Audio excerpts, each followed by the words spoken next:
You fire them, you fire their employees, you fire the managerial industrial complex around them.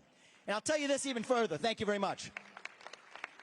We got to go one step further than that. Because when a managerial cancer gets so bad in this country, you can't just reform that from on high. I come from the private sector. I know this. If you tell me that somebody works for me and I can't fire them, that means that they don't work for me. It means I work for them. It means I am their slave because I am responsible for what they do without having any power to determine it. Well, that can't be the position that the U.S. president has put in. When a managerial cancer gets so bad, you have one option left in this country. You have to shut it down. And I've already said last week, the first agency we will shut down and need to shut down in the United States is the U.S. Department of Education. It has no reason to exist. Never should have existed. Make a mistake, it's better late than never. You shut it down.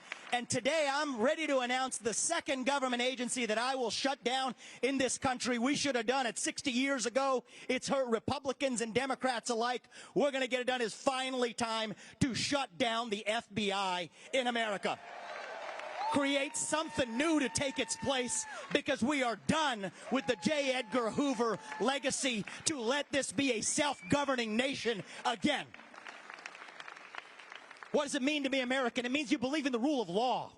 Okay, the people who enter this country better darn well come through the front door, because your first act of entering this country cannot be a law-breaking one. And I'll tell you this as a kid of immigrants, that is not racist. That is what it means to be American.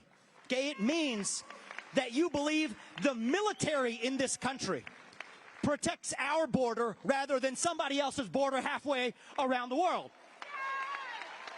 It means you put American interests first. You know, talk about around the world. It means you put American interests first. You know, talk about a legitimate use of the U.S. military. You want to call the Mexican cartels a drug terrorist organization? Treat them like a terrorist organization. We can do it to bin Laden. We can do it to Soleimani. We can do it to the Mexican drug cartels south of the border. That is how we end the fentanyl epidemic in this country. If the military does one thing, it protects the soil we live on, not somebody else's soil. That, too, is what it means to be American. Well, what it means to be American, it means you believe in the Declaration of Independence. It means you believe in 1776. The Declaration of Independence of today is our Declaration of Independence from China. If Thomas Jefferson were alive today, that is the Declaration of Independence he would sign. That is the Declaration of Independence I will sign if I'm elected as your next president. Because you know what? We are in trouble when we have a codependent relationship with our enemy. The Soviet Union, they never put the shoes on our feet. They never put the phones in our pocket. We're in a codependent relationship with our enemy, and codependent relationships do not end well. The only question is who ends it first. The sooner we end it, the better for us. The later we end it, the better for them.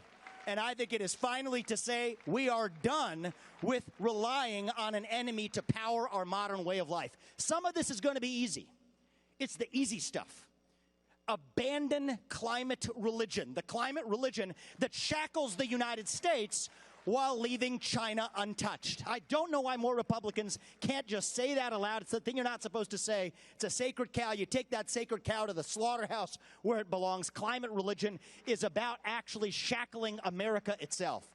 Some of this stuff is easy. They send the fentanyl across our southern border. They send the digital fentanyl through TikTok, financial fentanyl in the form of the national debt that's created this addictive relationship to China. We declare independence. We're done with financial fentanyl, digital fentanyl, actual fentanyl. Some of this stuff we can agree on.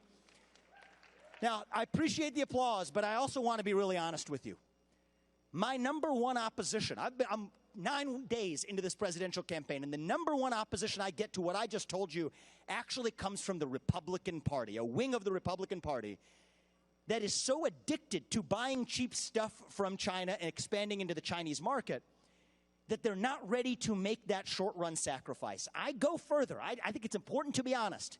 If we want to declare independence from China, that means we got to be willing to ban most U.S. businesses from doing business in China until the CCP falls or until the CCP radically reforms itself, because there is no easy way out other than taking that Band-Aid and ripping it right off.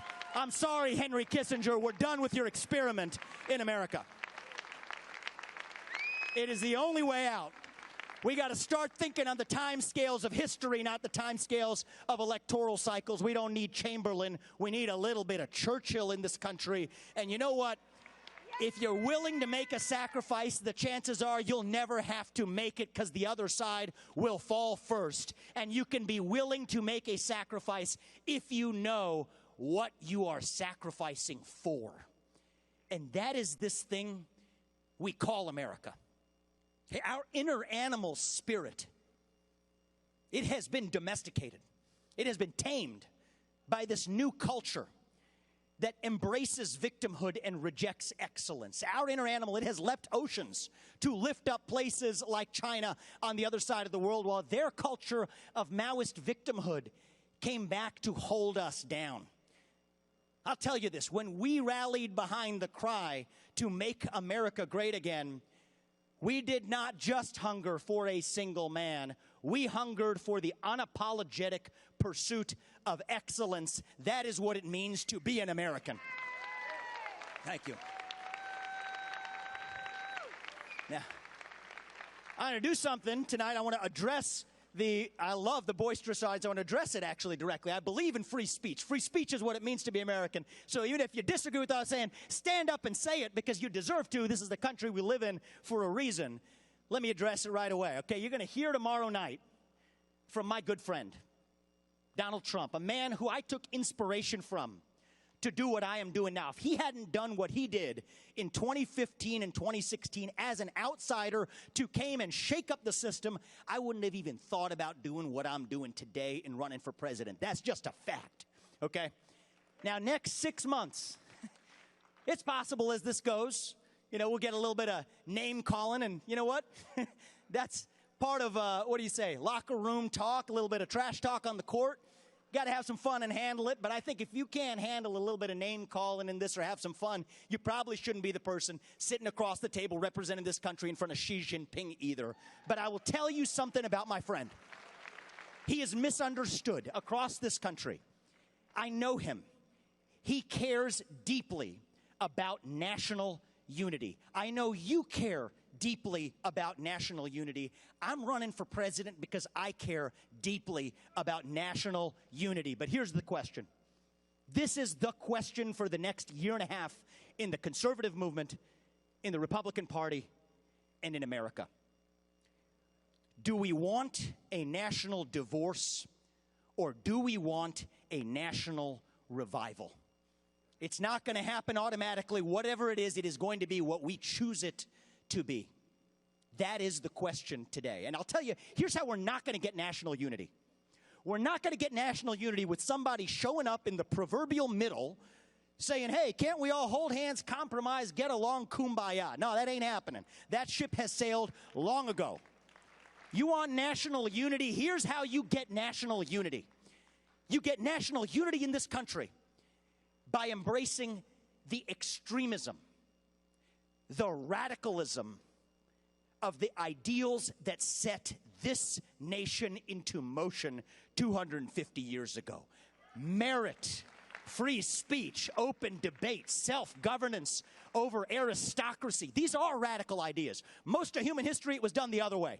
Old world Europe didn't do it this way. We did it this way for a reason, because we're different. We're Americans. And if we embrace that, that is our formula to actually deliver, I think, the most unifying thing we could deliver for the country in 2024, and it's this.